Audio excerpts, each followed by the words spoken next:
Yeah, we are live on YouTube as well. So good evening, everyone. Thank you so much for joining in for this Sunday live shows on medical device sales.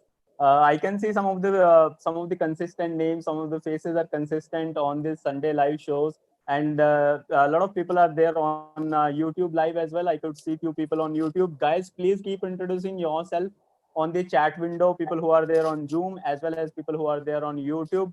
Very happy to see a lot of people as well on the chat, and please keep yourself on mute, and once you have to speak, probably you can unmute. At the end we will be taking those questions, and people who are here for the first time, just want to tell all of you that this is the endeavor. The Bright Orbit is the endeavor to create awareness about medical device industry, so that we share the insights, overview, opportunities, what are the various segments of this industry, so that people can make better career decision and better career choices, so that they are aware about this industry. So a lot of people have been there in pharmaceutical or other industry, which people have been talking about it, but I thought this is one industry where a lot of hidden things are there, a lot of secretive things are there, and people want to know more about this industry. So that is the entire endeavor of creating this Bright Orbit channel, and obviously coming and meeting all of you every Sunday, just to give you some insights about this industry. As you all know that it's been ninth week now, we since we are doing the Sunday live shows. Initially I have been doing it myself, and now from last few weeks we are getting industry veterans and experts to talk to all of you. So the pattern of this Sunday live show is about, like, initially 30 to 45 minutes. We'll be having a conversation with the guest today, and then we will be taking your questions as well in the end, in the second half of it. So please keep posting your comments, please keep posting your questions, any suggestions, anything which you would like to communicate to us, please keep posting it there on the chat window. So I can see a lot of people there on. Hi everyone, people who are there on YouTube live, just my hello to everyone. A lot of people are there. Ritesh, Shrikant, Pratik, Rinku, everyone is there. All right, hello, a big thank you to everyone. And I can see a lot of consistent names are there. A lot of new people are also here. Please keep introducing yourself in the chat window. And now let me introduce today. Today is a very special show on the Bright Orbit. Okay, why is it so special? Because we have one of the very esteemed guests today, and he is. It's my pleasure to introduce. Obviously, he doesn't not need any introduction, and he has been there. He is kind of stalwart in this medical technology industry. He is none other than Mr. Shamik Dasgupta. So it's my pleasure to welcome you, sir, to this show, and we would look forward to having you here. And we would, I think. You have mentored a lot of people in this industry, and I can see a lot of names. They have just come here just to listen you, and I can see a lot of people started texting me and kind of calling me, and that they are saying that you have mentored them, and the way whatever they have become till now in their career, it is probably because of you only. So that is the kind of reputation Mr. Shamik has in this medical device and medical technology industry. Yeah, we can see the comment from Shriram. He is very special. He is my mentor as well. Yes, so there are senior people in this industry, and Shamik has been the mentor of everyone, and most of the people. He has been there in this industry for last 27 years, guys, and it's been a long journey. We will hear from him as well. So just to briefly introduce him, he is a engineering graduate. He has done his engineering in instrumentation in '93, and then he joined TransAsia Biomedical as a service engineer. So he started his career in this TransAsia Biomedical as a service engineer, and then moved on to Wipro Biomed, Philips Medical System, and then eventually got into Medtronic, and then he has led his career journey for almost like 15, 16 years in Medtronic itself, and he has managed various businesses, various geographies.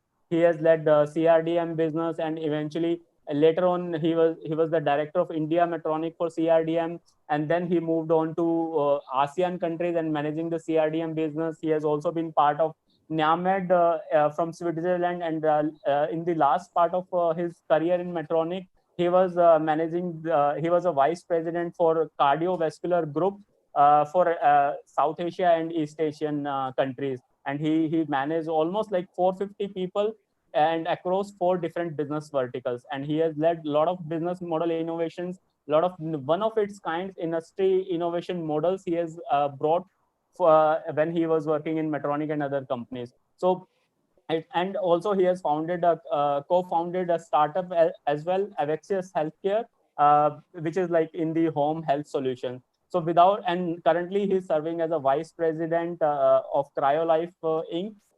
Based out of Singapore and managing the Asia Pacific region, including China. So without any further ado, let's hear it from Shamik. And once again, thank you so much, Shamik, for joining for this session, and a warm welcome to you. And I think it's been 7:30 in the evening, so it's at Singapore time. So it's an honor to have you here, and thank you so much for joining at this time. So over to you, Shamik, and we would like to hear from you on your career journey and whatever you have gone through till now. Thank you, Pankaj, for that introduction. I was like a very elaborate, and I don't know if I need to be described in so many different ways. But the one thing you said about mentoring and knowing a lot of people in the industry, the one thing I would like to start by saying is, it's a mutual relationship, and this is very important to understand. It's a very mutual relationship between two people who work in the industry. It's because you can't do everything by yourself. You need good people. And when you get good people, it's your responsibility to make sure that they do well so that you do well. And, I think I've been very fortunate to meet some amazingly passionate people across. I see a lot of names I recognize here. Of course, a lot of you know Sriram. He's very senior. He's been through multiple companies, multiple businesses, but there are a lot of familiar names here. And like I said, it's almost a mutual relationship. It's not like it's never a one-way street. It's always a two-way street. So I would say you should all remember this, that as young people who are getting into this business, your boss needs you as much as you need him. He can't do without you, and you can't do without him if you're good. So it's always a mutual relationship. Now, talking about my career, I think Pankaj already elaborated, but I'll share a few snippets about my life, things that have that kind of drove me, and I'm hoping it will kind of inspire you as well. So I did instrumentation engineering. Instrumentation engineering, as you know, probably is more about digital processes, chemical processes. It was most instrumentation engineers go to companies like ABB, go to process automation companies, and work in chemical engineering. And then I decided, I was always enthused by biomedical, and somehow I felt I needed to come into this whole medical device or medical industry, just like the healthcare industry, although it had nothing to do with instrumentation. I mean, you could choose in your last year biomedical instrumentation or process automation. I had always done process automation. Now, I was then, interviewed by a company called TransAsia Biomedicals, which was an Indian company, small medical diagnostics company. And I joined them, back then in '94. That's where I started. And my objective was that because you're an engineer, you still want to do something to do with technology. So, I joined that business just to learn how medical technology works and what do you do there. And it was a small company, and I learned a lot during that time. But I decided, at some point that I had to move to, this was an Indian company making Indian products. I thought, let me try something which is bigger technology. Again, you are, as an engineer, you're enthused by those kind of things. So I moved to Wipro Biomed. This company doesn't exist anymore, but all the products that we used to sell still exist. Beckman Coulter products, BD products. There were many different products that Wipro Biomed used to sell back then, and which are industry-leading products. And I again did engineering there. I was very intrigued by imaging systems. So X-ray machines, CT scans, in those days, to have a computer talk to a large machine, or being able to walk into a CT scanner and repair that CT scanner was like a big deal. I mean, technologically, engineering wise, it was very interesting. So I wanted to join an imaging company, and in those days there were just two imaging companies in 1998. Three imaging companies: Siemens, Philips, or GE. And what I kept doing just to join, because they would always take people with imaging background, people who have worked in the imaging business. I kept sending my CV to them every Saturday. Every Saturday, all these three companies, I would keep sending my CV to these three guys. Nobody responded. I did it for 6 months, and trust me, I really did it every six. I really used to apply postage stamps and post my CV to them every Saturday. I was that keen to get in. And then, suddenly Philips called me, and they said, we have positions in Gujarat. We are starting this big project there, and we want, we don't know if we would have called anybody, but we would have certainly called you, because you kept badgering us with your CV so many times that we know you are really keen to join us. So I joined. I eventually got to work at Philips, and that was the time when I met some amazing people, had some tremendous learnings. My boss from then, Perry Nagam, phenomenal guy, who taught a lot to us. He was a tough guy to work for, but he taught us a lot in terms of discipline, being organized, being meticulous in your work. And, again, a life-changing event occurred there, where, I went to SSG hospital in Baroda, and our job was to install large machines, set up entire imaging departments. So I went to SSG hospital in Baroda, and we were taken by the government doctor, the medical superintendent of the hospital, to this extremely messed up room. I mean, they were like, about, let's say, a building which was about 10,000 square feet, 2 floors, extremely dirty. It was a dump house. It was like completely messed up. All you can imagine, government hospital, already it's not in a very good condition. But this was like a dump house of the government hospital, and he said you have to convert that into an imaging center.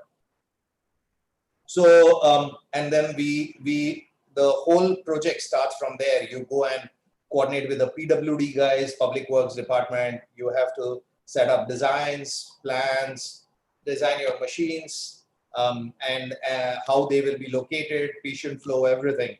And it took us about 4 months to set everything up, right from installing the transformer, because you need high electrical setups, to setting up the department, the civil construction, installing the machines. But 3 months or 4 months later, when I walked into that department, I had been there every single day. Just the sense of being able to create something and being able to see something come up from scratch was tremendous. It was like I knew this was not a business I was going to leave anytime soon, because the sense of creation and impact gave you a lot of satisfaction, a personal satisfaction. And then, I did 3 years there, and I was still in service, repairs. I thought I've done a lot of technology. Now I have to get into commercial. So I went to Medtronic. I said, well, I've sold all these big machines, or I've repaired all these big machines. I want to see what goes into the body. So, and I found out in those days, there are 3 companies that do that: Medtronic, Guidant, and St. Jude Medical. St. Jude Medical was not direct in India, so there was nobody from St. Jude there. There was Guidant, of course. There was Boston Scientific. Guidant, there was Boston Scientific, and there was Medtronic. And again, this time I didn't badger anybody. I didn't send any CVs. I just coincidentally applied to both the places. Again, sent cold once, sent the CV to both the places, and coincidentally I got a call from both these places, both Boston Scientific, Guidant, as well as Medtronic. And then, I decided to join Medtronic. I moved from where I was in Gujarat. That's where I grew up to east to Calcutta. Where I'm a Bengali, so I was okay with that move.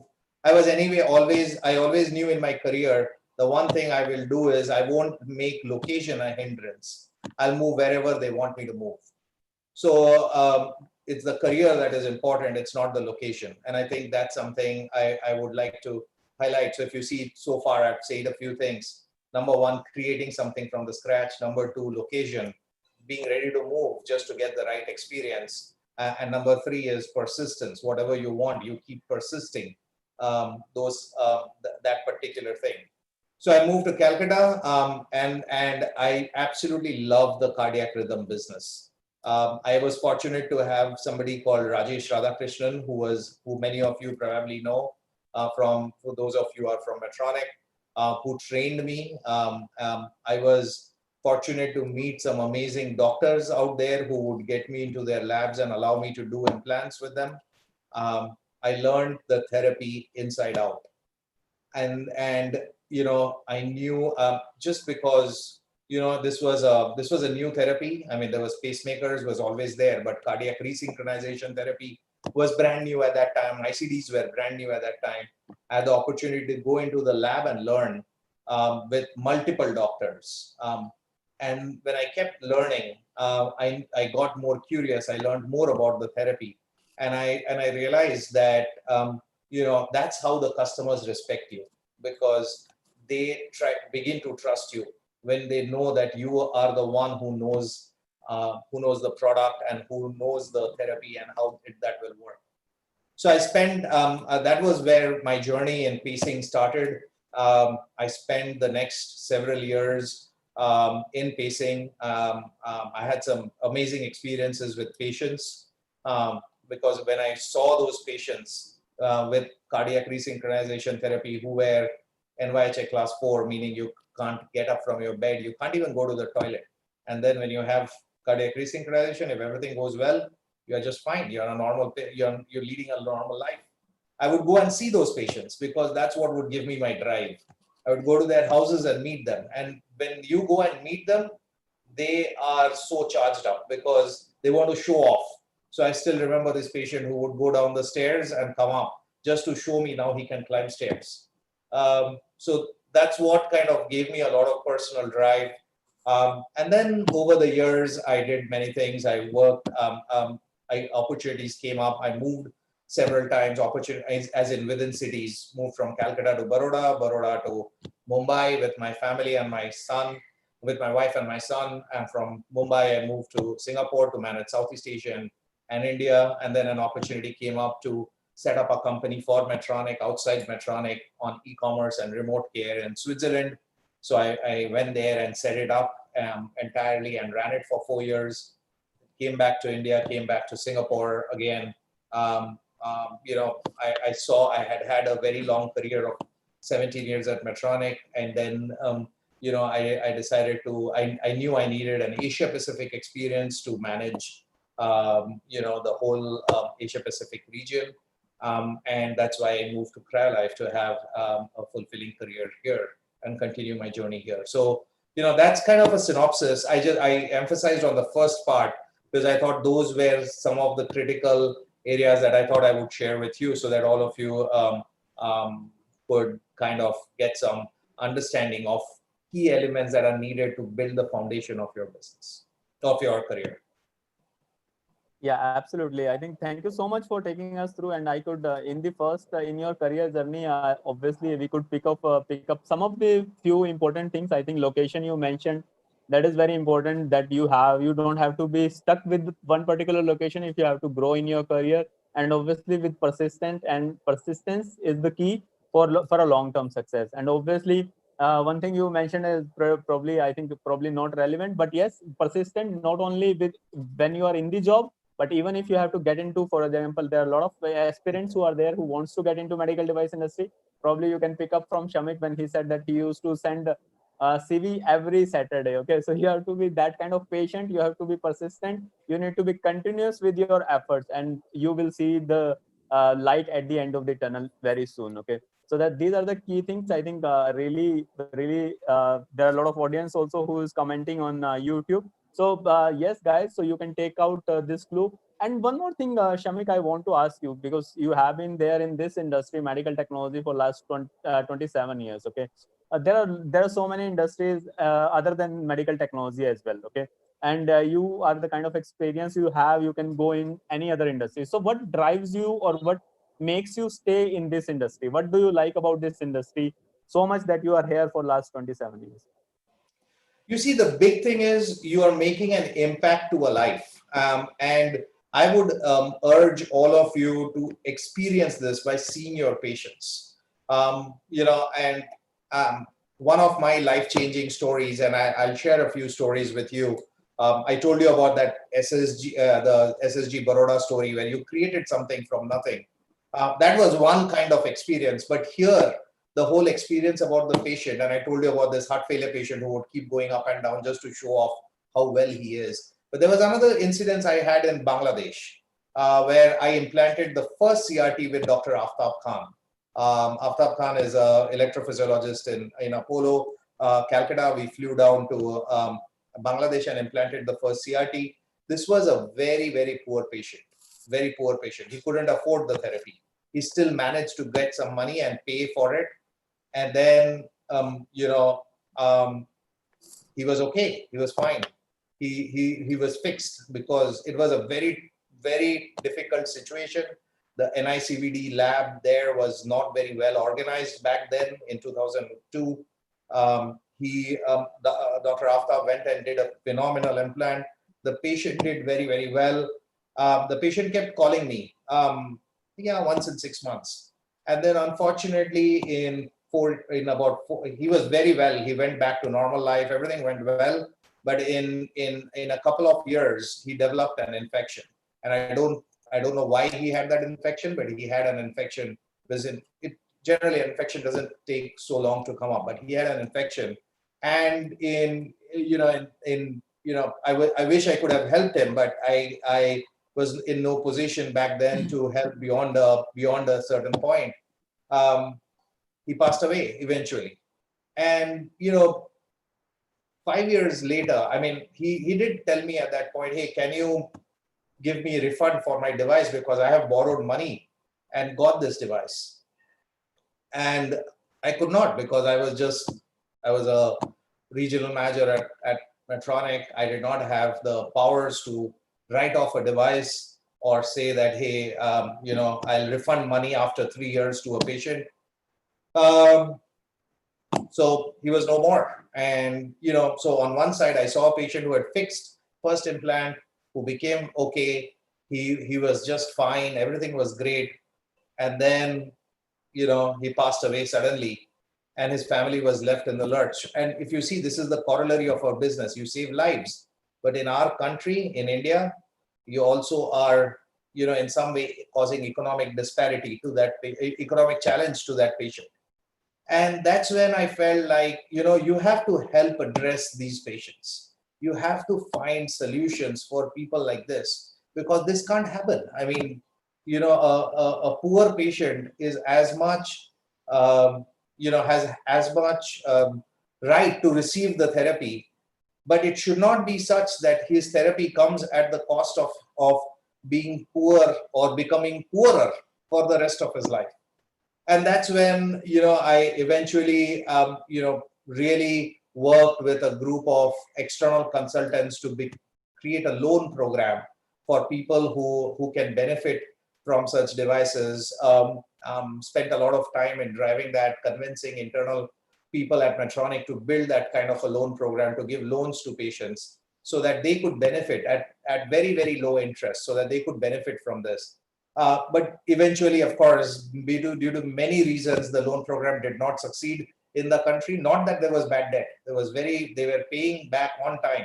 It was more because doctors did not advocate the loan program sufficiently. They were feeling like if they talked about these loans, patients would look at them suspiciously as to why are they recommending a loan for the therapy? Is he trying to push me hard on the therapy? Our country has so many complexities, unfortunately.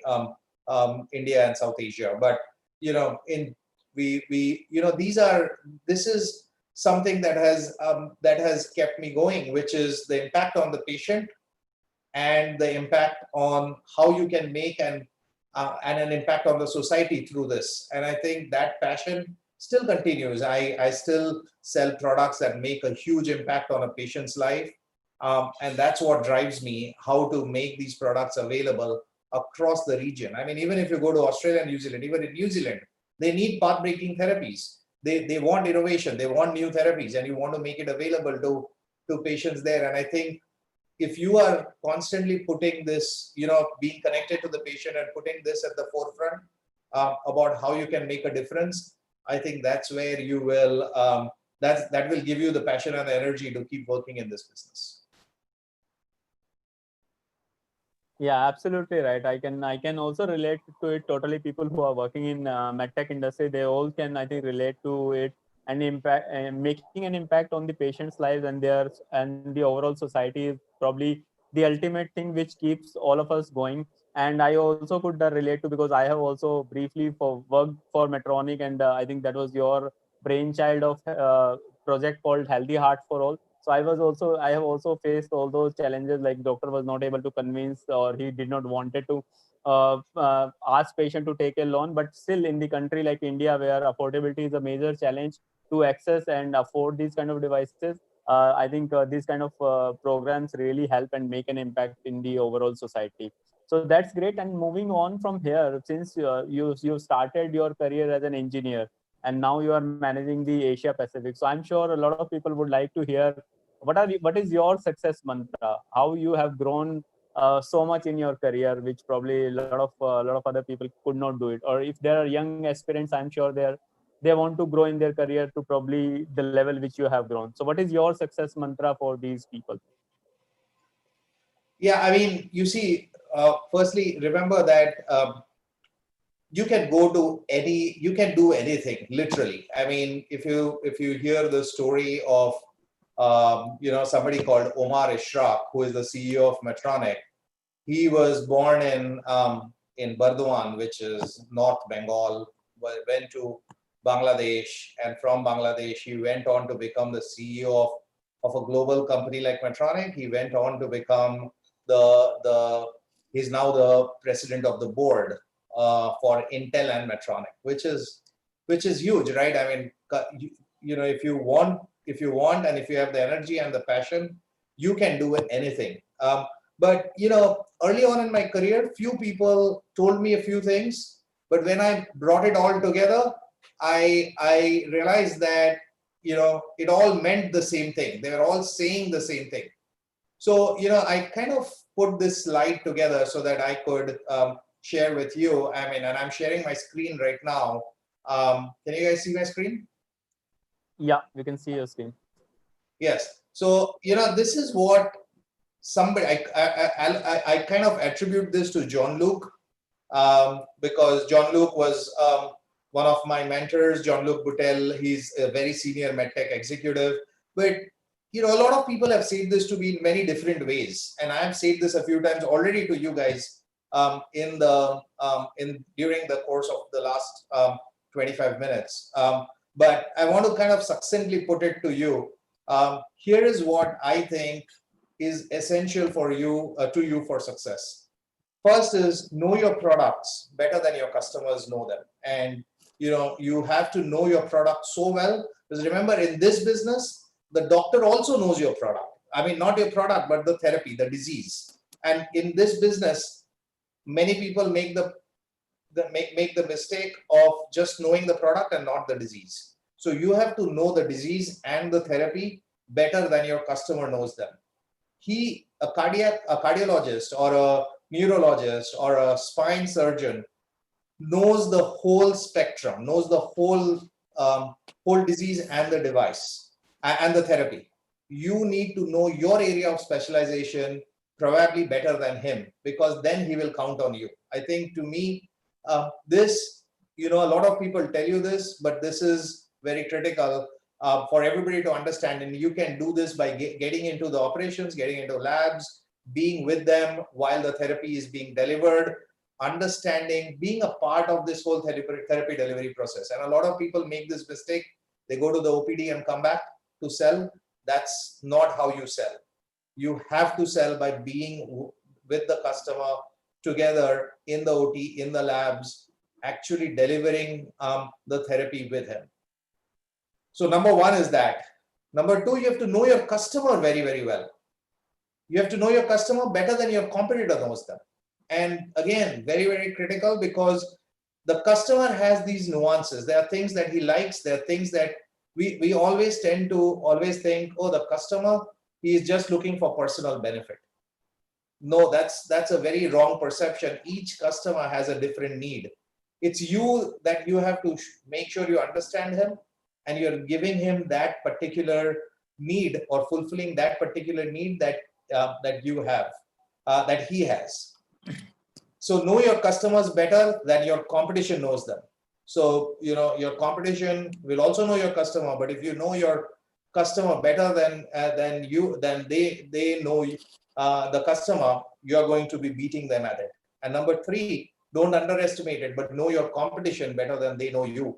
Because, and this is something I've personally practiced, even today I practice this. In every country, I try to map who is the rep, who is the manager, who is the team. Even in China, where, probably it's a big country and it's difficult, I try to get a team structure in place. What is the way they are, how are they selling? What is the USP that they're selling?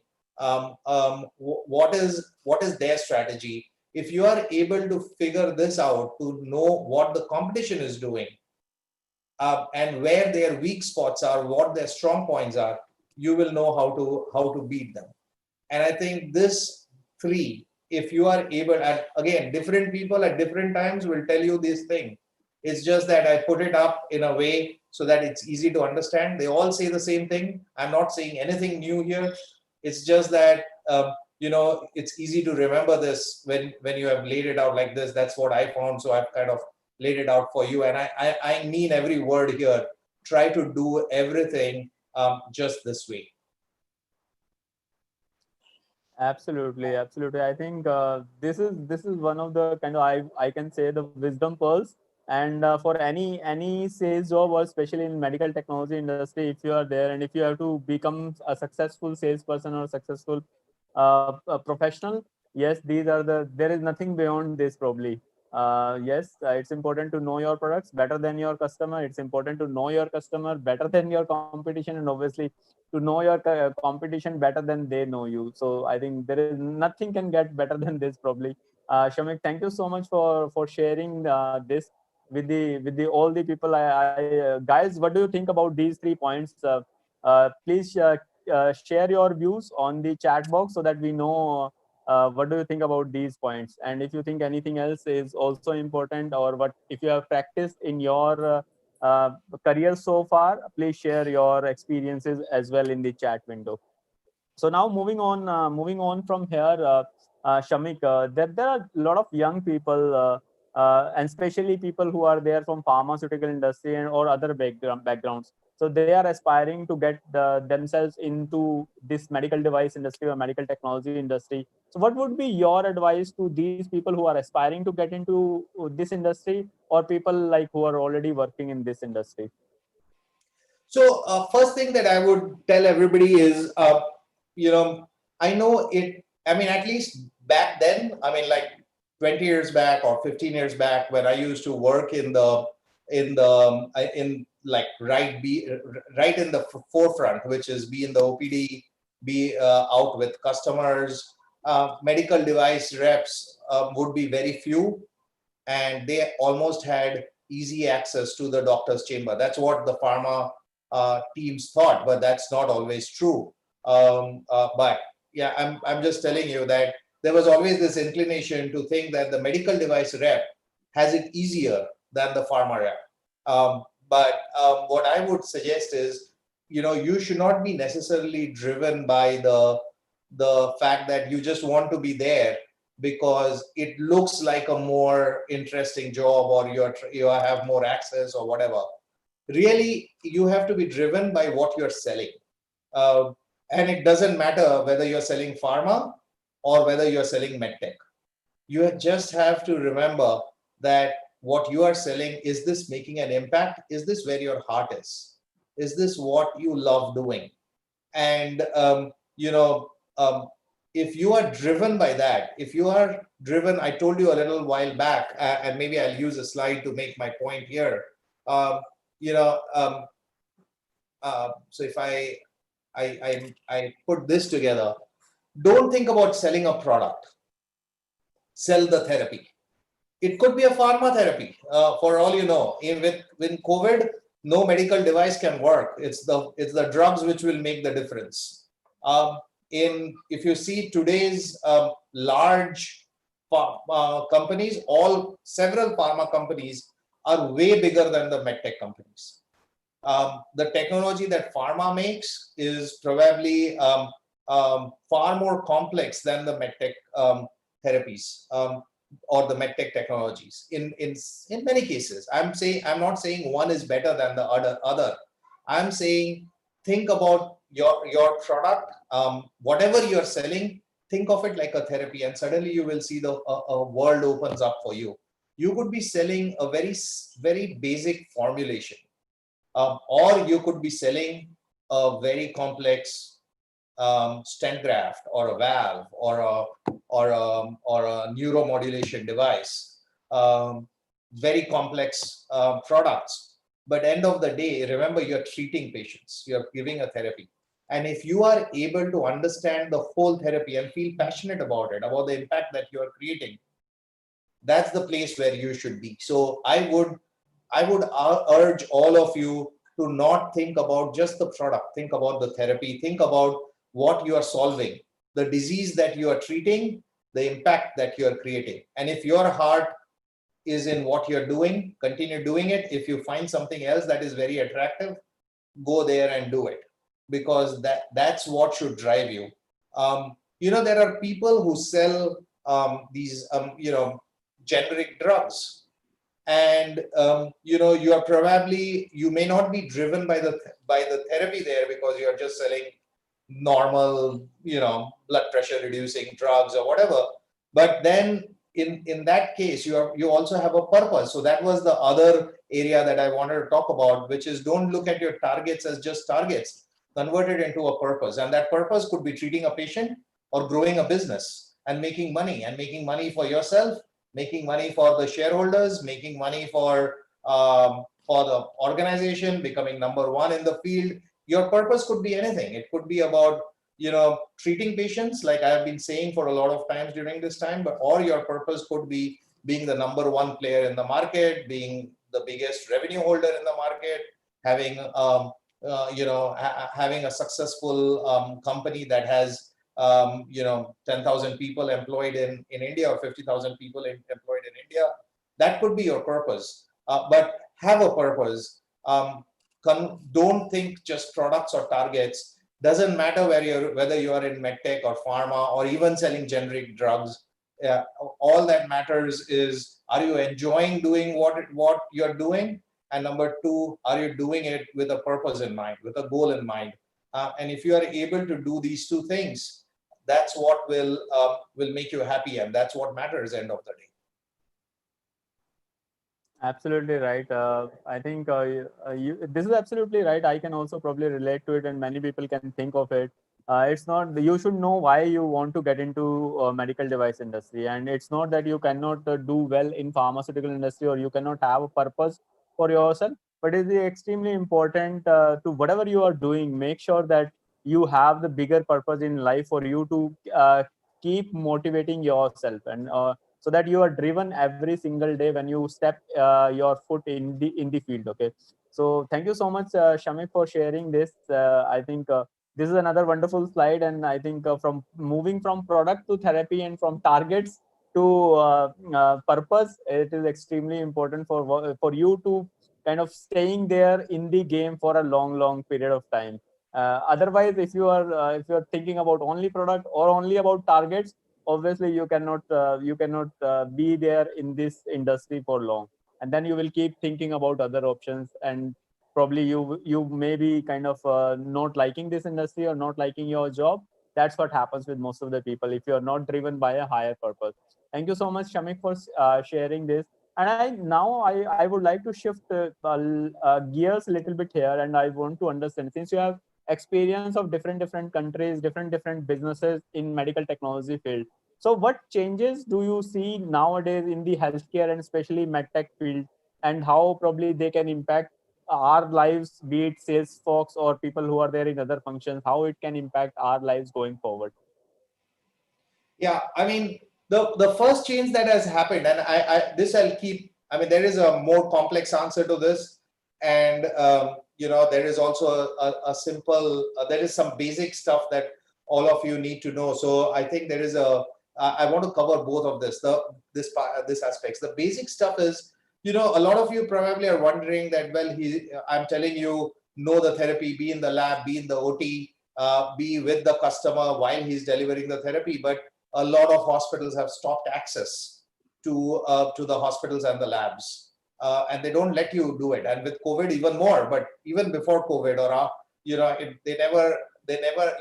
never had free access into the labs or OTs with the customer, and this has become a problem. And if you come to places outside India, the access is even lesser. I still believe Bangladesh, Nepal, Sri Lanka give a lot of access still. But if you go outside to, let's say, Southeast Asia, Japan, China, there's no access to the labs. In Singapore, you would have to actually register. Even before COVID, you would have to register and get special permissions if you have to be in the lab, and the head nurse has to authorize you to be there. The access to the lab has gone down, so which means you can't learn a lot. But the key thing is, in such a scenario, you still have to convince the doctor and and know about the therapy enough by reading it to be able to build a relationship with the doctor, so that he gives you the necessary engagement as he is delivering the therapy. And this is where I would advise all people right now who are kind of establishing themselves in the pharma or the medtech world, is to make sure that you are engaging with the customer so that he's making you a part of the process. It's harder. It's not, it's not as easy as before. It's much harder. But then, this is also the next generation. Most of you guys have higher resilience, higher, energy, or new methods to solve some of the complex problems. And I would encourage all of you to figure out how you can still get in there. And you can do so by, again, partnering with the doctor in delivering therapy, because then he'll figure out how to get you in there. Now, talking about the more complex trends that are happening in the business, again, you would have heard all this, but I would just put it very in as simple language as possible. Few things that are happening. One is a lot of digitalization is happening, and as you are thinking about the future, you have to think about how to be part of that digital journey. A lot of things will change in the future, and we are already seeing it. What is that digitalization? Well, of course, therapy, the way it's delivered, is gradually going to become. There will be more robotics. There's already more. AI diagnostics is becoming, in the next 10 years, will become more AI driven. A lot of patient data, clinical data will be available to make decisions.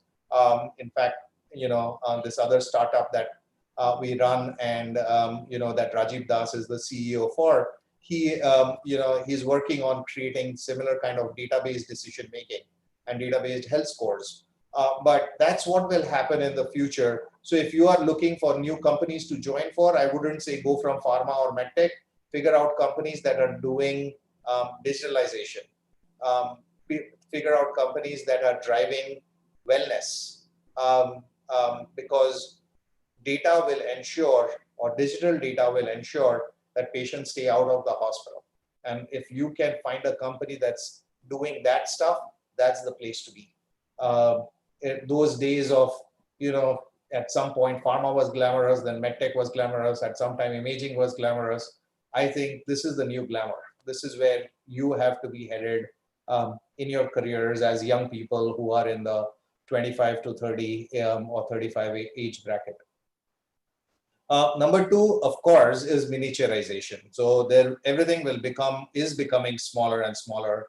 You know, minimally invasive surgeries, pacemakers are becoming smaller. Everything. I mean, every device is going to be smaller.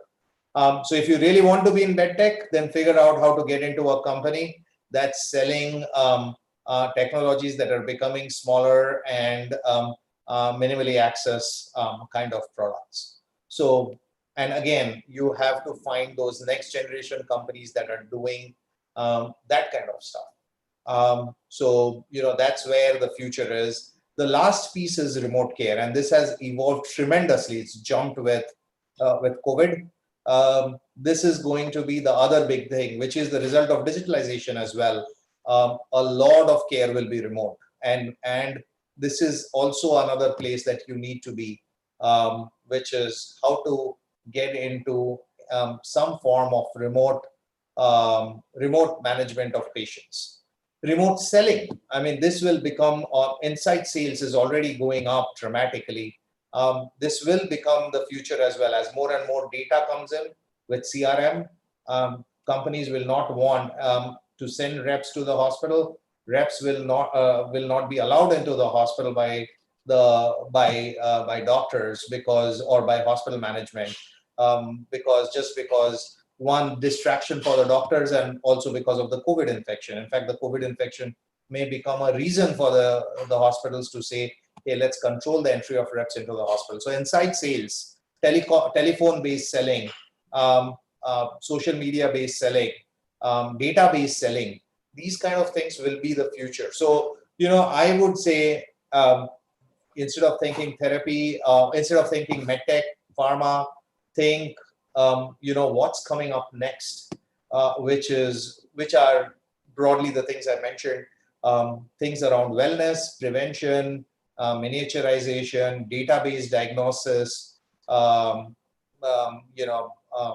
whole piece of remote care and managing things from far. Those are the things that will catch up in the future. Absolutely. Thank you so much. I think, Shamik, it's unimaginable for most of us. I think most of the people who are working in sales, probably it's difficult for me to imagine my life after a few years. Probably I'm not going to the hospital and managing it remotely. For most of us. Guys, please comment on the chat box. What do you think about remote care, wellness? And what do you think about if patient is not coming to the hospital? What would your life would look like? Okay, so just share your thought. Can you imagine it? And probably Shamik, we can hear more in the Q&A session in the end from Shamik also on how the life is gonna look like for all of us. Okay, so that's great piece. I think wellness is the mantra and remote care is there. And obviously, I think we are moving from maybe product centric or customer centric to actually patient centric initiatives. So that is why probably the remote care and a lot of AI is coming into the picture. And nowadays we are hearing a lot of robotic surgeries are happening. So we do not know if only the sales folks would lose their jobs or even doctors would be losing their jobs because of robotics. So, sorry, Pankaj, I have to interrupt you there because you made that point. I think nobody loses their jobs. Everybody will have their job. They'll just do it differently. I mean, when computers came in, many people objected or obstructed and so on, saying computers will take away jobs. No, you just differently skill yourself. So what will happen in the next 20 years is just that the skill sets will change. And I think many of you, I was seeing several of you commented on LinkedIn. Many of you are like really young people. I will be retired by then. But when some of these changes happen, but you will definitely live this journey, which is, it's not like you won't have the traditional rep carrying the bag, going into the hospital and selling to a doctor using a brochure or an iPad. The rep will be sitting far away and managing the sales in a completely different environment. Absolutely, Shamik. Yeah. So you mentioned that obviously we have to do our jobs differently in the future. What do you think would be like top 3 skills for future sales rep, be it in pharmaceutical or medical device industry? What are those few skills they can acquire right now so that they are ready for the future? Okay, so here, I don't think this will change at all. When you say skills, remember skills are inherent qualities, and this won't change. See, some of these qualities will stay the same all over, not just in this industry, but any industry. And I'll kind of use this opportunity because you've raised this question to make a very important point, which I have personally seen got me tremendous amount of brownie points. And I think I wanted to share with all of you. I share it with all my teams and my colleagues all the time. But I wanted to use this forum to talk about it, which is earn credibility with the customer. You know, a customer, think about it from the customer side. A customer sees on an average day about 20 reps from pharma and medtech, average. He's seeing about 20 different people. Sometimes if it's a physician, he'll see many, many more. I'm saying average number is about 20. Now, all 20 of them, they often tell the customer that, they have a discussion and they say, or if, sometimes the customer just listens and says, okay, done, now get out, you're done. Or the customer says, okay, here is something I want you to do, or here is something that I wanted to know more. Sometimes it's explicitly said, sometimes it's implicitly said. And, but it's said many times. The customer says something like, I think you should do this, or I want to know more, or I want to do this differently. So now what happens is, I believe, and I don't have data to substantiate it, but I believe 90% of the time, reps get back too late or never get back at all. 90% of the time, 9 out of 10 times. Either they don't get back, or if they get back too late. And too late is even 3 days is too late.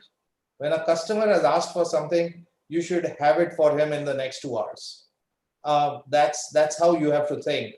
And I think that's credibility, earning credibility with the customer, knowing what, firstly, understanding his need, explicit or implicit, very clearly, and doing the simple thing of getting back to him. For example, you get out and you just text him, sir, I know you said this, I will get back to you with this information within the next 36 hours or next 3 hours or next 5 hours. Or I got out and I go out and I immediately say, okay, I just found this information already and here is that for you.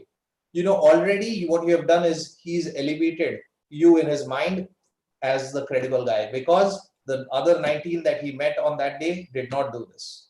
And I'm telling you, this is what reps forget all the time. They are not able to turn this around. They're not able to keep the customer informed about what the guy wants. And put yourself sometimes in the shoes of you being the customer. And even if you are buying a plane ticket and you're not a frequent flyer, but you still buy a plane ticket, or even if you are a frequent flyer, you expect like king size treatment, right? From the plane or from whatever you have bought. The customer expects the same. He expects that you will do that minimum thing of telling him that here is the credibility that I have. So skills, credibility, it's not going to go away ever. You have to earn it. If you earn it, you will have his respect. I think this is the biggest part of doing your job. Number 2 is, and I've said this time and again, and I'm going to repeat this, you can call it passion, but it's all about having a purpose, knowing. And I see there is a question here. How do you? There was a question somewhere up there which said, how do you be? How do you keep up the passion? And I think the passion is all coming from the purpose. So keep that purpose front, right, and center. And if you have a purpose, you will operate with a sense of urgency. Meaning, and if you see, all these are connected, because if you want to earn credibility, you have to operate with a sense of urgency. If you want credibility, you want to earn your credibility, you will have to be passionate. You will have to have purpose. When you have purpose, you will operate fast. So you will move fast. So, this whole jaldi karo, let's get it back. फटाफट करते हैं, ये देते हैं उसको, ये information मांगा है, तो let's do this. This this all comes from passion, and this all comes from purpose. This and all this drives credibility. So all this is interconnected. It all plays together. If you have some of these skills, if you are thinking about the customer, if you have a purpose, you will think about the customer. If you are thinking about the customer, you will try to earn credibility. You will try, when you try to earn credibility, you will try to do things fast. So all this is interconnected. I think this is all about the skills. Absolutely. And I have also seen it happening with many of the sales rep and even with me. You can earn credibility if you are responsive to your customers' need and requirement. And obviously, if you don't do it, okay, then the customer will start chasing you. If he is like in badly in need of that, or he will find a your competitor to do that job for you. So it's extremely important to build your credibility, and obviously you can drive the business or whatever you want later on if you establish your credibility and being sincere in your effort and being obviously driven by the higher purpose would also make you do all these things consistently, and you can earn that kind of respect from your customers. So So now Pankaj, I would, Pankaj, yeah. Pankaj, one thing I would like to say, because you made this point about, get back to the customer, and or he will call you. Many times he will not, or most times I believe he won't call you, because he knows you're just one more of those guys who will not respond, or just doesn't think, okay, if you can't do it, somebody else will do it. Okay, I'll figure out, or I will solve the problem myself, or it's not important enough for me or for him at that point. So he may not even follow up. But if you are getting back with his commitment, you are one of the 20. And this he will remember, even if it is not important. The fact that you got back and he immediately responded on something, he remembers you are one of the 20 that actually got back immediately. And then you're creating a lasting impression on the customers. Right, absolutely, absolutely. That is very important, Shamik. And guys, so now I'm going to ask my last question to Shamik, and then we will open up for the entire house, people who are there on YouTube and friends who are there on Zoom as well. So just keep posting your question, and if you want to interact as well, we will open up. We will ask you to unmute yourself as well in the end, probably for one or two questions. But we will take questions first on the chat, so from YouTube as well as Zoom. So please keep posting your comments and questions on the chat windows. So my last question to you, Shamik, is obviously you have like more than 2 decades of experience. So what is your biggest learning of working for more than 2 decades in medtech that you would like to share with all of us? Well, I think technology is evolving very, very fast. And to me, I think this is something that we have to keep pace with. Businesses are changing very, very quickly, and you have to be up to speed with what's happening and be able to predict the future so that you are staying a step ahead. Um, COVID stumped all of us, right? I mean, beginning of the year, we all made business plans that never had anything called COVID inside it. But now it's stumped us. But this is exceptional. In general, you can predict what trends are happening, and I would say, just key or the most important element is being able to know where the industry is likely to go, or how the business is going to reshape, and staying ahead of it so that you are still gainfully and meaningfully engaged in doing what you enjoy the most will be very, very critical. So I think that's the one short thing that I would say. Yeah, absolutely. Thank you so much for enlightening all the people. I think we have got a lot of comments, and especially there are like 70, 80 people who are there on YouTube. A lot of comments and questions are there. So let me start let me open up for the audience, and let's take few questions. Let's start with YouTube first. So friends who are there on YouTube live, I will skip those comments which are there. So there is one question from Binaya Tosh asking, whom do we sell the medical devices? Means we sell only to the hospitals? I think that is the Yeah. probably some other industry. Yeah. So Yeah, medical devices are sold to both hospitals and doctors. It depends on what kind of medical devices. Remember, medical devices can be a syringe. That's also a medical device. Any electromechanical device that is used for delivering therapy is a medical device, and any formulation is a pharma drug. But usually, most devices are sold. If it's like it's like a high volume item, it's sold to the hospital. And if it's a product which is which is very specialized, then it is sold directly to the doctor, and the doctor creates the indent with the hospital. So you would have to have users for both. You would have users who do both, either purchasers or doctors. It will depend on the product. Right, absolutely. So there is another question from Ahsan. I'm skipping the comment, guys. Sorry, there are a lot of comments on YouTube, so I'm skipping those comments. I'm taking questions. So there is one question from Mohammad Ahsan Siddiqui.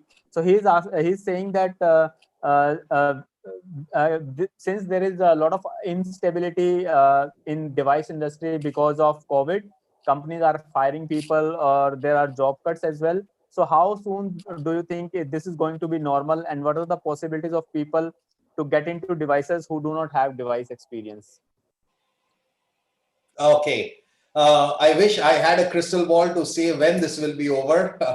I unfortunately, I don't have one. I think the world is going to be a different place from where it is right now. And I'm seeing some of it already in countries that are recovering from COVID. For example, in China, travel has almost has reduced dramatically. I had our China general manager was traveling, and he was sending me pictures about from the train that he was traveling on, and it was an empty train. There was nobody in it. Airports are still very, very empty, and there is very little travel that's happening right now. So I don't expect things will that there will be much travel inter within the country. There will be travel, but outside the country or traveling cross country will take a long time, about a year. Moreover, hospitals will also curtail entry of reps into the hospital. They will have to put these controls in place, and there will be zones where you can access. Even companies will not want reps to go into the hospital OPDs because you can bring an infection back into the company. So all this will be challenges that you would have to deal with. Um, in my opinion, this problem, there will be a new normal that will be established, which will take about a year. The company's instability with COVID, yes, there will be instability, but most companies are starting to come back. I mean, there is disease out there. Therapy has to be delivered, and care. People have to be treated, and this is why you would have to figure out a way so that you can continue selling. And I think in this new normal, business will come back sooner than we expect. I don't think layoffs or that many people losing job will happen. Yes, some will happen in the next 3 or 4 months, but then things will stabilize. Probably you won't recruit as many people in traditional jobs in the next few months, but in about a year's time, a new normal will be established, and I believe inside sales, remote sales, remote tech support, a lot of these will have a far bigger role to play in the future than what you have seen in the past in this new normal. I hope that answers your question. Otherwise, I can clarify it. Yeah, there was one more part of this question, is obviously after the COVID impact is over, or probably in this kind of scenario, do you think people who wants to move from pharma to medical devices, so, will it be easier for them to get into medical devices without any prior experience of devices, or like people who will be from medical devices itself, they will be preferred? Well, the first thing I must tell you is that I've always believed in very good pharma reps. Some of the best medical device sales guys come from pharma, because there are some companies that train very, very well. I've had a lot of respect for reps from Lilly, from Novartis. I mean, there are some amazing pharma companies out there that train you very well, that select very good candidates and train them very well, with tools like Salesforce effectiveness and so on. So, I think people will continue to hire from pharma because that's where the biggest pool of people is. Medical device reps, unfortunately, while they, if of course if they come from pharma, they bring some of the discipline of pharma. But if they are traditionally from medical device, often they are also don't have some of the qualities that the pharma reps have. And This is why I would say, pharma reps are bring a lot of value. Medical devices will continue to hire from pharma. I don't believe that is changing. It's just that the pharma reps need to, again, like I said, of course there should be purpose and all of that, and make sure that it really makes sense. And the medical device that you're going to sell is also as interesting for you to be worth making that jump. But then, things won't change. I mean, there will be a big pool of candidates from pharma that will be worth tapping into for medical device recruiters. Absolutely. Thank you so much. And I think Asan, probably you have got your answer, and I think he is also from Lilly, so he must have been very happy hearing name of the company from your side. So now let's move to the next question. Very pertinent question, and I think this kind of question would be there from many people. So Anirban is asking, do you really think in healthcare digital space will take the front seat as compared to face-to-face interaction or face-to-face consultation? Because he believes that human touch is required to create an impact. Yes, Anirban. So, again, like I said, it's not like the doctors will go away. It's not like the doctors will sit 10,000 kilometers or 5,000 kilometers or 1,000 kilometers away and prescribe therapy to a patient. But what is likely to happen, and COVID has accelerated this, is basic therapy, preventive therapy, or regular consultations, or those kind of things will increasingly happen remotely. Now, the patients, and as you all are from the pharma or the medtech space, and you understand medical very well, the whole, the doctors are trained to touch the patient, see the patient, and make a diagnosis, right? I mean, they see their eyes, they touch their pulse, they have to feel the patient. Do they have black circles under their eyes? I mean, there are many things that tell the doctor about the patient, which can only be done physically. So no, I'm not saying that the physical contact will go away and everything will move to a remote system, but I'm saying there will be portion of remote care that will happen, which historically we could not even imagine, right? I mean, 5 years back, we could not imagine that a doctor will tell me that, hey, you have this problem, this is what I think. I think that will change. So patients will have, so even blood pressure measurement, people will have blood pressure measuring device at home, transmit it to the doctor, and the doctor will look at the measurement and have trust, as long as it's from a reliable company. And he knows that the measurement makes sense. So there will be, people will figure out solutions, and they will do, there will be things that can be done remotely. There will be things that cannot be done remotely. Angioplasty is now happening using robotics, right? I mean, robotics will have a role in the future. Doesn't mean the doctor will go away. He will sit in the console room and operate the robotic machine. And it will still be simple angioplasty. Complex angioplasty means he'll have to go in and do it. So, it's things like that will gradually change over a period of time. Absolutely, absolutely. And there is one more comment and question from Gagandeep Kathuria. He is one of the earlier guests on this show as well. So he's saying that obviously he is hearing after a long time from you, and it's great to hear from you. And he also wants to hear your opinion on what changes are there which are already visible in countries like China and Japan, and which your teams are currently living through, and which might be visible in India too in the times to come? Great question. Hi, Gagan. I hope you're doing fine. I keep following your career as well. So, from China and Japan, some changes that we are seeing is, well, let me talk about Japan first. In Japan, not a lot has changed, and it's an interesting culture. In spite of Corona, in spite of COVID, Japanese don't like to stay at home. They like to go out. Their homes are very small. They stay in small cubicles, almost literally. I mean, really small. They don't like to stay at home. So it was very hard to keep Japanese at home. They kept going back to their customers and seeing them.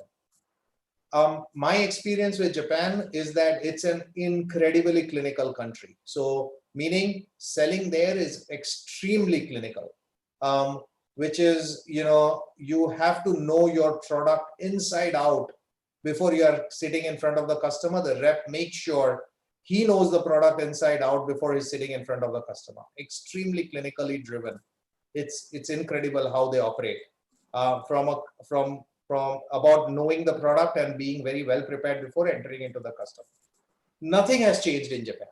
Business continues as is in spite of COVID. They are probably seeing the customer lesser. I don't believe this is a country where there will be any inside sales or remote sales, because the whole hierarchy and the way things work, change is very difficult in Japan. So in my opinion, Japan is not a good place to see what's going to change in the future. In China, a lot of congresses, a lot of meetings have moved online. So WeChat, you can set up a WeChat Congress, you can set up virtual booths, virtual symposiums. This is rampant in China. A lot of it has happened here with WebEx and all of this kind of things, but in all our countries, but there it's a completely different scale. So we just did a symposium last week or a couple of weeks back, and there were like 6,000 people attending on WeChat. Now, so that's the level of virtual transformation that's happening in China. Virtual booths have been created. This whole WeChat, the capabilities of WeChat, we have no clue. I mean, it's in a completely different league from what WhatsApp can do. It's very sophisticated, and it has a lot of features that people are leveraging in China to go completely electronic. So what I believe will happen, Gagan, is in the future, we will get tools that help us to do all this. There will be these virtual symposiums. There will be ways and means to figure out how you can interact with the customer virtually. Going to the OPDs is already lesser in China, and I think in the future in India as well, this is something that will happen over a period of time. The other thing is, in Singapore, for example, customers are not meeting us. I mean, unless you have really good relationships, you can then go and see them. And if you're seeing them, you're wearing a mask and talking to the customer. It's not very comfortable to do that. You don't get the connect with the customer. But yeah, that's the new way of life. So Gagan, things are still evolving. I would say virtualization will happen a lot more in the next year or so. Yeah, absolutely. But I must say that I am getting used to it, like getting connected to the customer while wearing mask. Now it's a usual thing since we are going there and supporting the cases as well. So now, like, customer is also recognizing us even if we are wearing masks. So probably that is the future. So there is one more comment from the last Sunday live guest. So thank you so much, Mr. Salil Kalyanpur is here.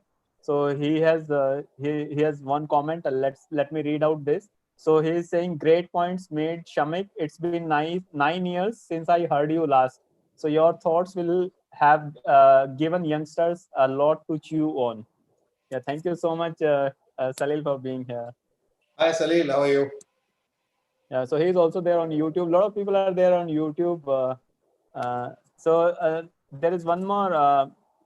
Mm, Okay, so let me skip this. So there is one more comment from Mr. Rinku Pant. I think he's from Chandigarh. He is saying aesthetics is the last things which hospital will be seeing for business. Like patient for aesthetic will be probably the last they come into picture in this kind of scenario. So I think he is probably working in aesthetic business. So how do we deal with these kind of devices we are selling, or do they need to switch to any other kind of segment? Yeah. Well, aesthetics depends. I mean, I have heard of a couple of aesthetic companies that have gone through some challenges during this time. I think it's just a question of being patient. See, the whole business of looking good is is not going to go away. In the future, it's only going to go up much more, because once roti kapda makan life, matlab health, basic health is met, what do you want next? You need to look good. So, it's not like this, and people are getting more and more money, and as they're becoming more and more aware, they are wanting to look good. In the short term, there will be challenges. Yes, there won't be patients who will show up for the sake of aesthetics. I believe a lot of aesthetic companies will start creating opportunities to go to the customer. So a lot of people have started doing this, which is create buses or with operation theaters and going to the customer, with their solutions in some sense, right? You have heard about mobile diagnostic buses. You have heard about mobile operation theaters, basic operation theaters. It's a pretty big play in China as well. So people may not come to the hospitals. The hospital may go to them.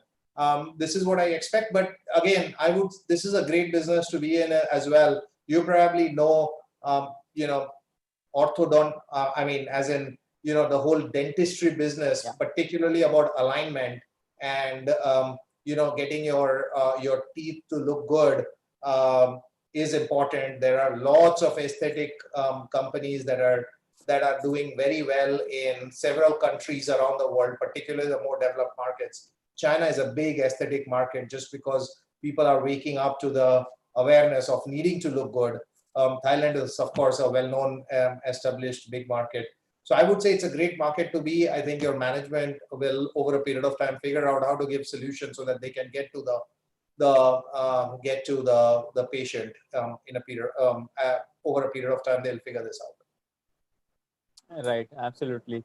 So let me take. I think there are still many questions which are there on YouTube. Let me shift myself to Zoom now because there are a lot of comments here as well.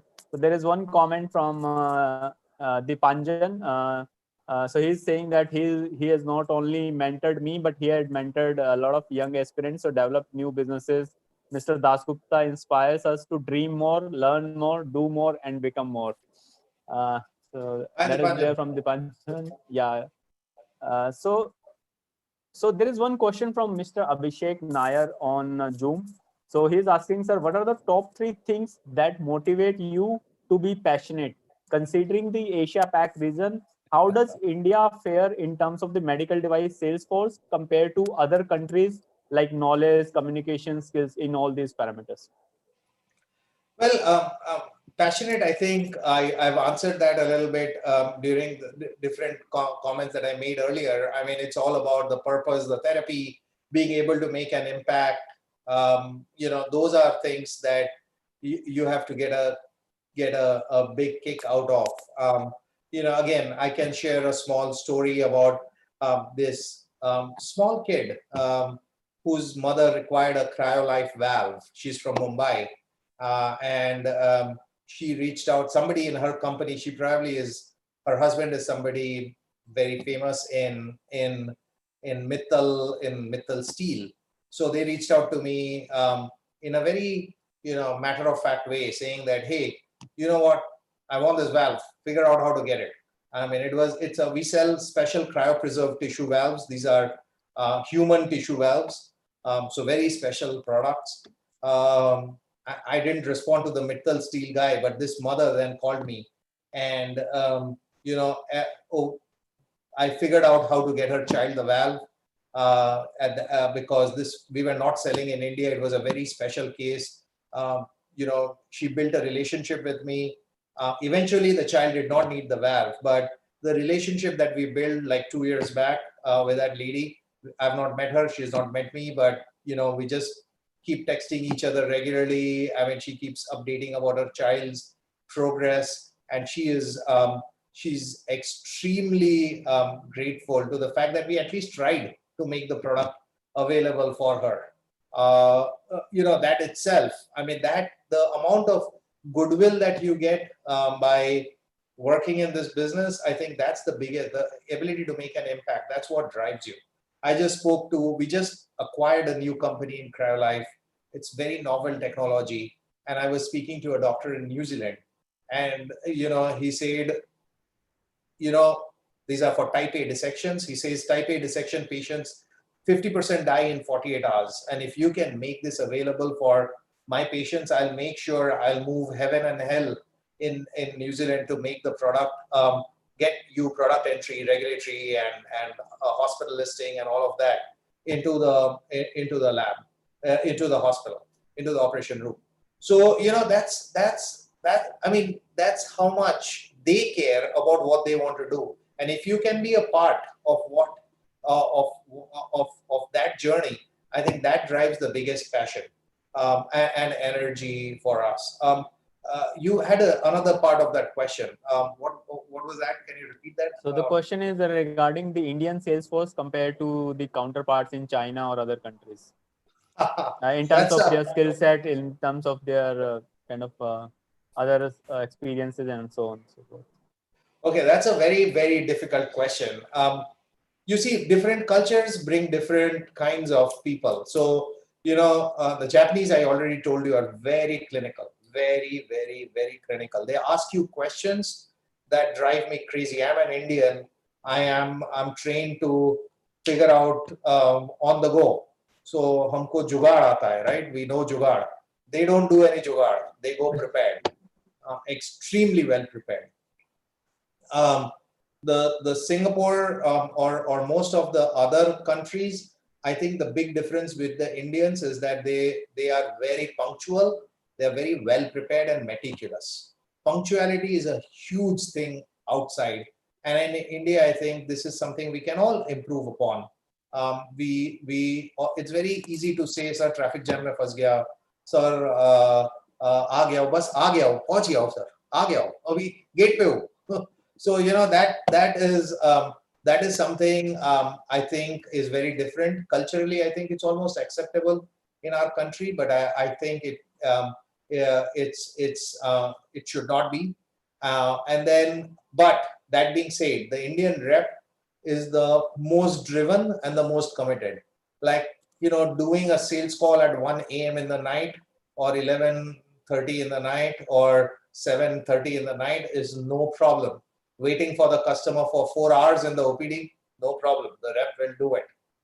The rep is very versatile. You can give him 5 products and he will sell all the 5 products. In most of the other markets, they won't be able to do this. Even in China, they don't necessarily work late. Customers would.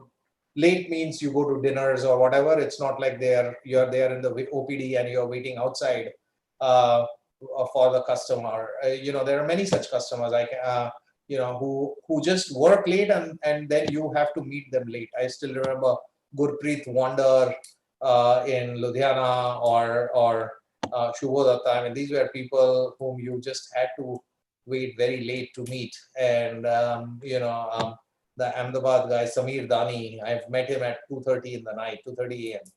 So, that's how you operate. I guess in different cultures have different strengths. I can just say that the team in India is extremely versatile and very multifaceted as compared to some of the other geographies.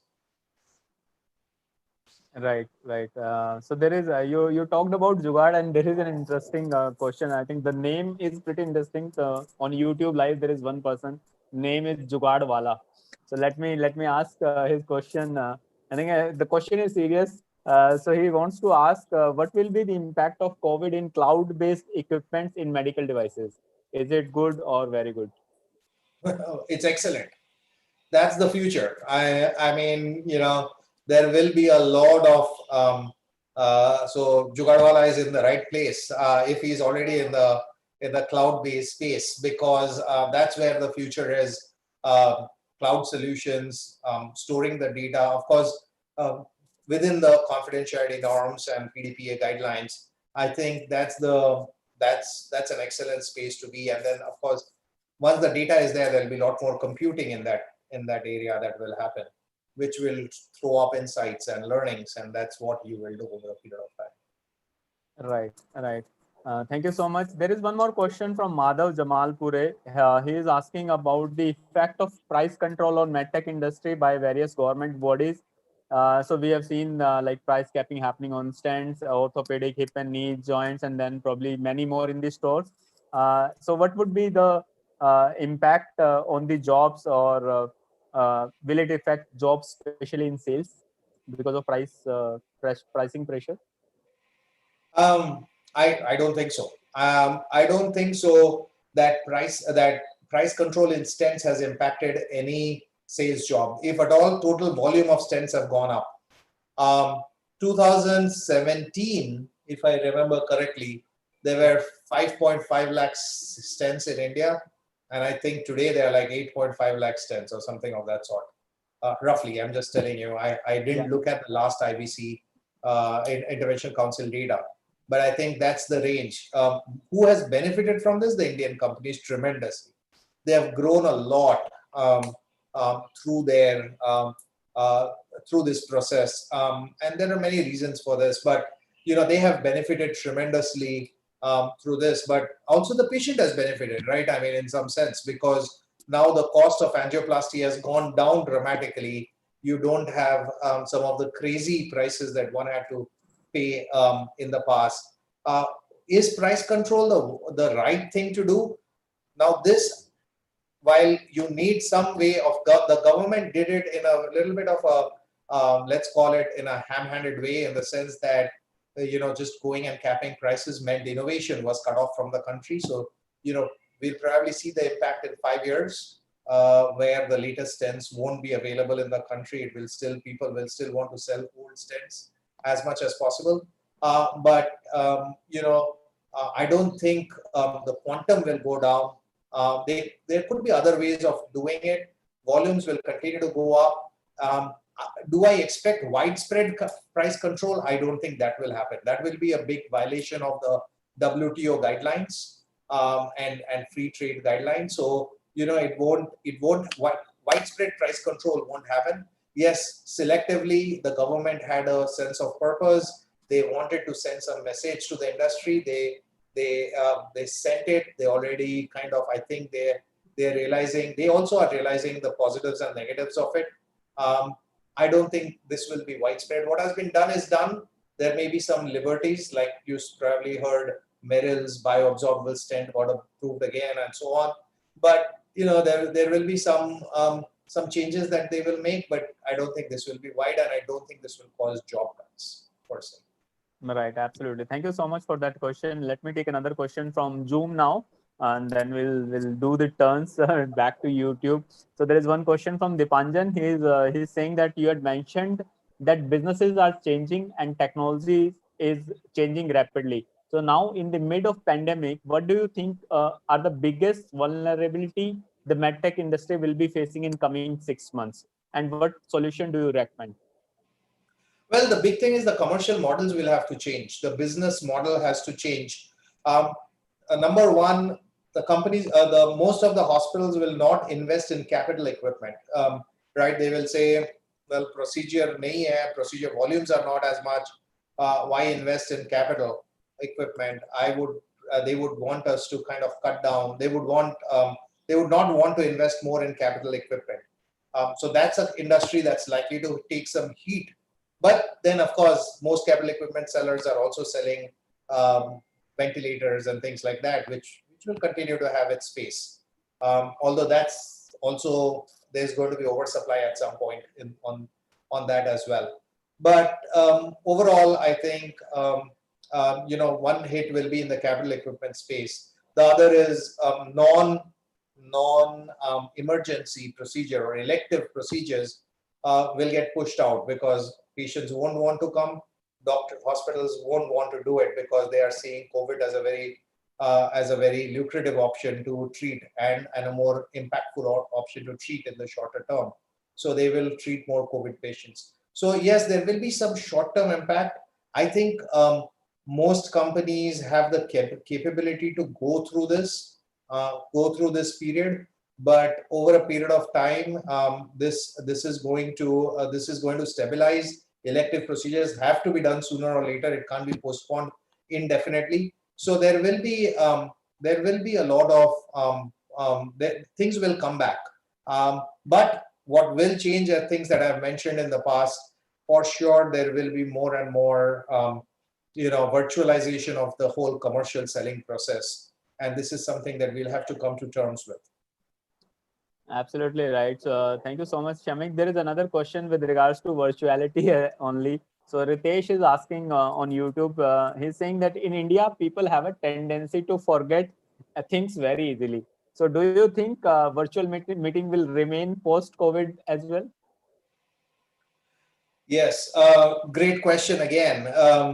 You see, this is hard to say. You are right, people will have a tendency to forget in India, not just in India, in most parts. I mean, already I can tell you internationally also, people are saying, okay, next year we will do TCT, next year we will do EACT. So people are still planning for next year virtual meetings. Personally, I don't know how people are going to travel internationally next year. I'm making my travel budgets for the company right now. I've put in quite a bit of money for travel, but I think a lot of it is going to be underutilized international travel. The reason is because think about it, when you travel, you will first have to do a COVID test before you get on a plane, which means you have to go 5 hours before to the airport. Once you land, they will do a COVID test. Once they do a COVID test, if even one person is positive, they may decide to quarantine the whole plane. And then all those people will have to track where they are going. They'll have to keep, because every country is doing track and trace now. So there will be apps that will track where you're going. So you'll have to have that app installed for that country. And then when you're going back out again, do a COVID test, land, do a COVID test. I mean, it will be very cumbersome to travel. So, virtual meetings, even if it happens, people probably won't go because, sorry, not virtual meetings, in-person meetings. People will probably not go because it will just be very difficult to do just the whole process will be very cumbersome.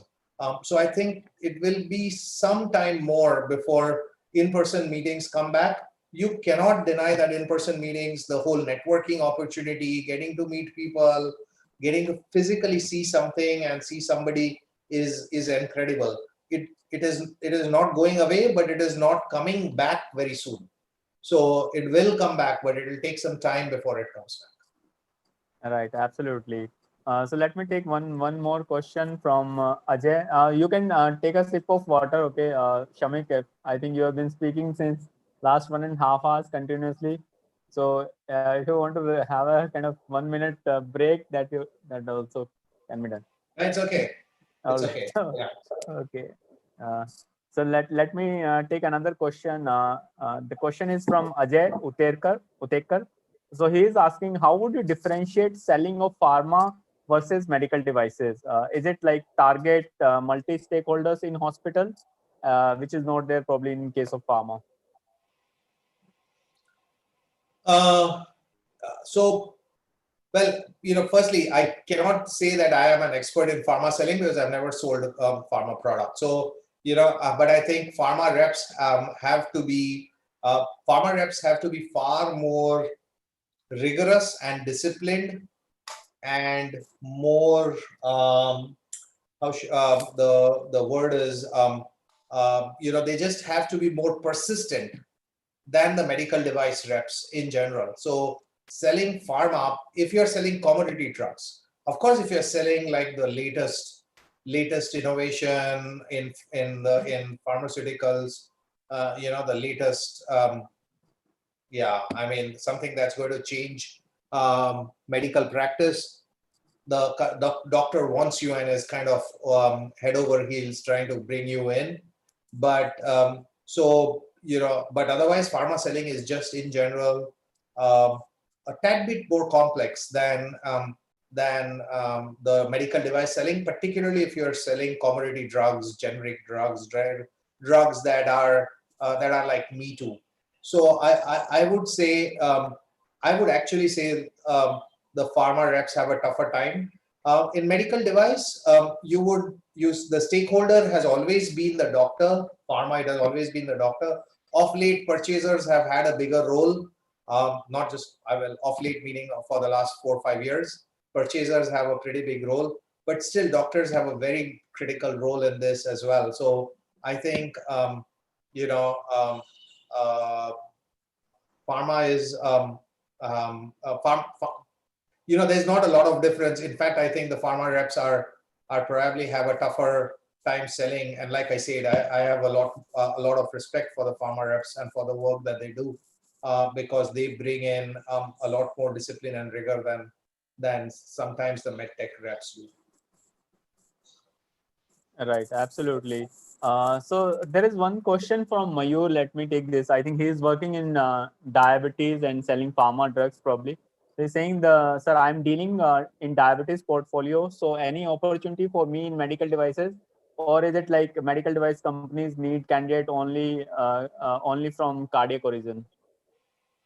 No, I think a lot of the diabetes reps come from the diabetes medtech reps come from the diabetes pharma background, and diabetes pharma selling. Again, I'm repeating this because I really believe that the pharma reps are very well trained. It depends on what you're selling. If you're selling just a me too insulin, or if your product doesn't have the depth or the differentiation that is required, you may want to consider changing over. Remember what I said, purpose, finding your purpose, selling a product that you are going to make an impact with.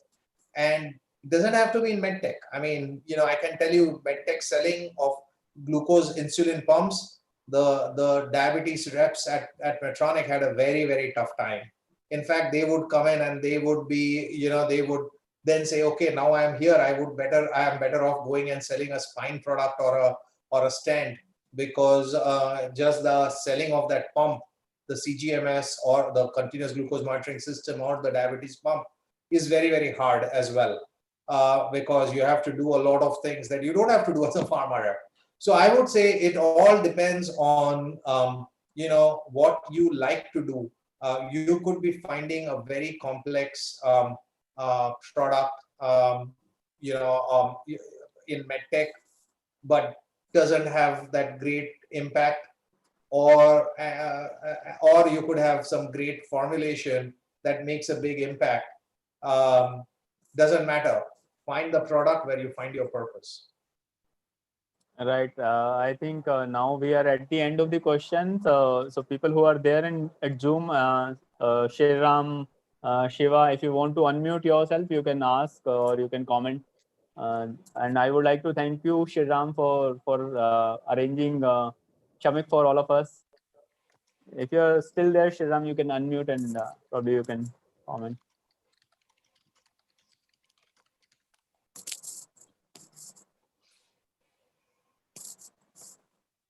Let me read out a few comments till then.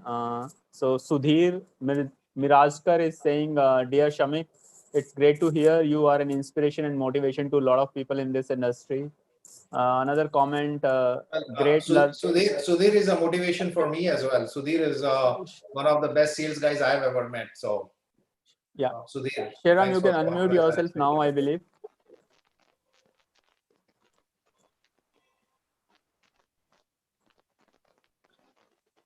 And if I know this correctly, Sudhir came from pharma as well, and as I said, he's one of the best salespeople I've ever met. So if I remember correctly, that's right, Sudhir? Yeah, Shamik. Sorry, I was not able to unmute myself, but it is again. I mean, I would rather say it's great to hear you, see you, talk on various aspects. You have been a big motivation to a lot of people in the industry. And you are right, I came from pharma. Sriram also knows that we all work together, and we used to look at you as one of the very inspirational leaders. So it's very nice to hear you, and thank you for the learnings that you have given in last so much of time. I joined late, but it's great to hear you. Thank you, Sudhir, and of course, it's always good to meet you as well. Yeah.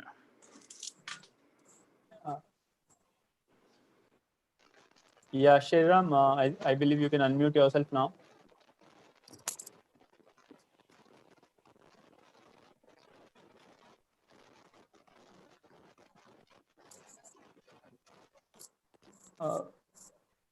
I have all of you. I have allowed you to unmute. So if you have any question, any comment, probably you can unmute yourself and speak. Otherwise, we Am I will. audible? Yeah, Shriram, you are audible. Yeah, okay, thanks. I think there was some problem with my earphone. So Shamik, it's always wonderful to hear you, right? And you know, for myself, I would want to quote one example, right? So let me tell you, when I said, you know, I used to follow people like is to basically say that, you know, the purpose that Shamik spoke about, the persistence that he spoke about is what you know, I really loved him in as a mentor, right? And you know, the point that he said, you know, jaldi karo, customer commitment, is something which I've really loved and learned from him, right? So in some of the meetings when I come out, he would immediately pick up the phone and, you know, start his network in such a fast manner to say, boss, I need this in half an hour, 15 minutes, 30 minutes, 1 hour, and it would get done. It is not the power of the position that he wielded, but it was the intention. Okay. It was the intention, it was the intent to help the customer solve his query, give the right things to the customer. I think that is what drove him, right, to do all those calls, right? He would never come out and say, "Acha, theek hai yaar, call ho gaya, let's sit and, you know, let's have a cup of tea." He was never like that, right? And these are some of the things, you know, which I picked up and said, you know, this is something which we need to learn. It's like, you know, what you do at home. Okay. And I keep telling many people, right, look at what you do at home. The sense of urgency that you show at home is the sense of urgency that you have to show to your customer, because you are not responsible for the customer alone, but you are responsible for the patient who is on the table, right? The second thing I learned is, always would say, you know, do the right things. And when he says do the right thing, essentially means that, you know, and what I picked up is, you know, let's say if tomorrow, if I am a patient, what is it that I would want, right? How would I want to get treated, right? The right doctor, the right therapy, the right product, right knowledge, and probably a good trained surgeon. That is something which I would like to have. When that is my right, as Shamik rightly pointed out, it is every patient's right to have that, right? And you can't curtail it. Yes, say somebody might afford something, somebody might not afford something, but that's the right of a patient, right? A written unwritten rule. Okay, so let's try and do whatever best for the patient, right, in our ability, in our possibility, right? And do the great. So that's why I said, you know, I have always followed him. I've always seen him, you know, well respected by the customers, right? And when I say well respected by the customers, as he rightly said, you know, I'm sure, you know, even in COVID times, if with the mask and with the visor, he would have gone to a hospital in Singapore, the hospital, and the doctor would have definitely welcomed him to say, "Hey, Shamik, if you have come in, surely there is something good, better, you know, which we need to discuss." That is the position, and that is the power he held in terms of, you know, personal integrity, and in terms of, you know, personal care that he would give, and respect to every physician, doctor, and everybody. And this is something, you know, which I'll never ever forget. And that's why I said I definitely follow you, and, you know, you're definitely a mentor for me in my life. Thank you so much. Thanks for being there.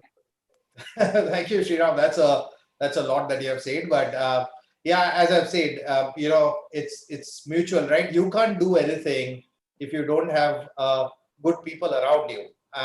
One person cannot make things happen.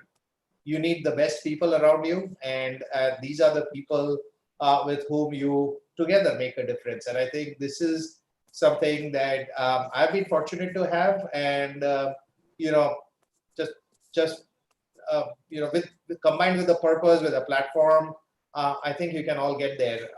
When I was thinking about this whole pharma to medtech, I think my closing comment would again be what I've just said. Just do it with sincerity and passion. It doesn't really matter. I would be just happy to go and sell pharma drugs if I'm going and making an impact. Now, I don't understand formulations, and I don't understand how complex things work, and I'm probably too old to learn right now. But if somebody gives me an opportunity, I would definitely be willing to do it. It's all about finding that purpose and that passion. Right. Thank you so much. I think that's pretty much it, guys. Thank you so much, Shamik, for taking us through your own experience. I think we could pick up a lot of things since the beginning, and you have been gentle enough to share your learnings and experiences. I think you have mentioned some of the great things, like location should not be an hindrance for your growth. And obviously the three things which I could pick up is like know your product better than your customer, know your customer better than your competition, and know your competition better than your competition knows you. I think there You are got it. other things, yeah. So that is my favorite, and I'm going to use it for the rest of my career in medtech.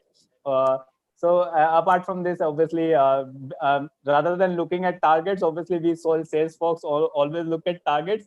But yes, how we can move from targets to purpose, and I think that is the key to success, and that is the key for your drive and motivation every single day when you are there.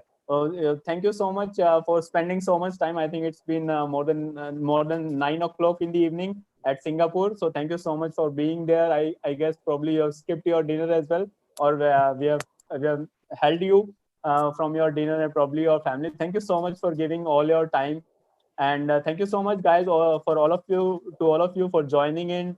Both people, I can still see people who are there on YouTube hanging in from some more nuggets. But thank you so much, everyone, for joining in and being there for last 2 hours. And see you next week, next Sunday, 5 o'clock. So another guest and another exciting talk on medical devices. Thank you, Once again, Pankaj. thank you so Thanks much. to you as well for arranging this platform. Keep doing it. Thank you. Thank you, guys. Thank you, Thank you, Shamik. Shamik. Thank you, guys. Bye bye. Thank you, everybody. Thanks. Thank you, Yeah, Shamik. thank you, Shamik. Thank you. Bye bye.